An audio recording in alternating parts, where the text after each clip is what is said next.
Well, hello everyone. Lori Hamilton and Holly Hey, Fogel. Hey, coming to you with Coaches on Call, take number 9. We fine. kind of have a little special treat for y'all. We have decided to break our take 9 into 7 short snippets all around the 7 characteristics of agents that may get left behind in a changing market. And we Yeah. are coming upon a changing market. So we want to dive into each of these characteristics, but we are going to do them separately. So we will just bring Mhm. a characteristic to you a day, and we are going to give you some, hopefully, some tidbits to turn what could be a challenge into a fantastic opportunity for those that want to continue to have a fantastic business moving forward. So welcome. Yeah, Okay. absolutely. And then, let's just give a shout out because you and I got inspired by this because we watched a YouTube video by a guy named Jimmy Burgess, and he talked about, the 7 types of agents that could get crushed in this market change. And it was about what, a 12-minute video where we watched him and we just thought, oh yeah, we need to get some word out about this, but we wanted to give our spin on it.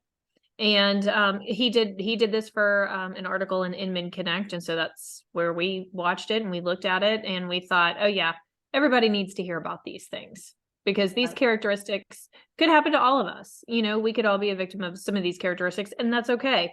But let's take it and do something good with it. Absolutely. And Jimmy did a fantastic job. It was just a great video that he put together. And like Lori said, it really inspired us. A lot of what he said really resonated with the trainings that we already do in our coaching and in the different platforms that we provide our training material. So it really resonated with us, and we hope it's going to resonate with you. So here we are now on take 1 of our 7-part series. The first characteristic that we're going to dive into today, the first type of agent that could be at risk for being left behind or struggling through this change that is upon us, is the uninformed agent. Yeah. And, when market times are fast and market times are good, a lot of times we tend to take our foot off the gas when it comes to keeping ourselves informed in all areas in the marketplace. And I think that will add to the struggle for folks that do not have current, relevant information and are doing that research on a regular basis, but not just doing the research, giving that knowledge base back out into the community. So one thing that I wanted to kind of bring to this conversation was, how do you answer the question that we often hear from folks? How is the market? So we hear that a lot, and it's really the public's, the people that are not in this business, it's their way of asking several different questions, but they may not know how to actually ask exactly what it is they're looking for. So I just want to encourage everyone, when you hear that basic question, how's the market? I really want to encourage you to stay in a sense of curiosity so that you can actually speak to what that person is wanting to find out. And a lot of times when they just make a generic statement, how is the market? We go right into a canned response that could leave them feeling like their question was actually never answered, but maybe they don't have the time, or maybe, again, they don't know how to actually even verbalize it. So when I hear how's the market from someone that's not a real estate professional, I kind of think of some key areas. So there's key areas for sellers, there's key areas for people that are looking to buy, there's key questions and areas of people that are looking to invest, and then there's key questions that people would have if they were renting. So I think a very appropriate initial response would be, well, you know what? It really depends. This market is changing, and it's changing in a lot of ways that are impacting all of the 4 major players in real estate. So is your question more around if you're a seller? if you were looking to make a purchase, if you were looking to invest, or if you're looking in the rental side.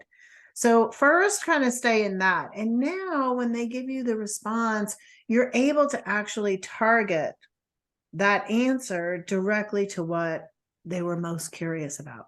Don't just try to assume that answering a generic question is going to give them what they were actually even looking for.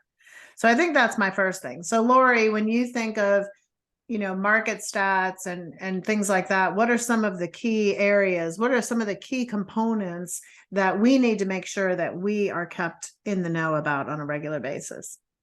I think you definitely have to know what pricing is doing, and what pricing is doing in your local in your market. Is there a percentage change? Is there year-over-year appreciation levels?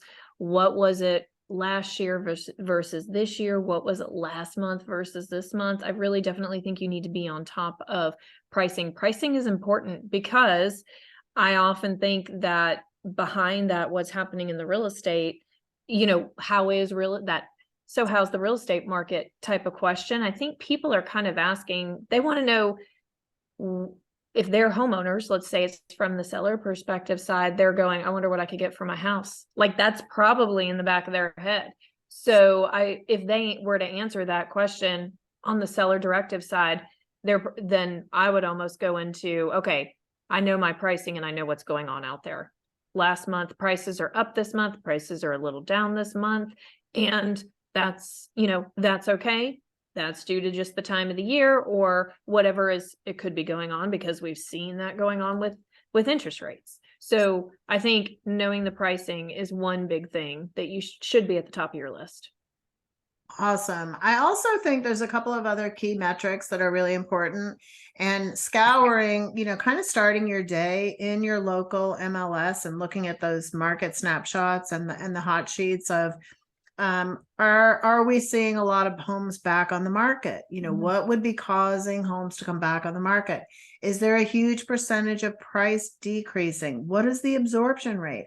A lot of agents don't even know what absorption rate means. So are you able to professionally, confidently, and knowledgeably speak to a lot of these areas? List price to sale price ratio is huge. What are the current interest rates? What impact is that having on the way people are writing their contract offers?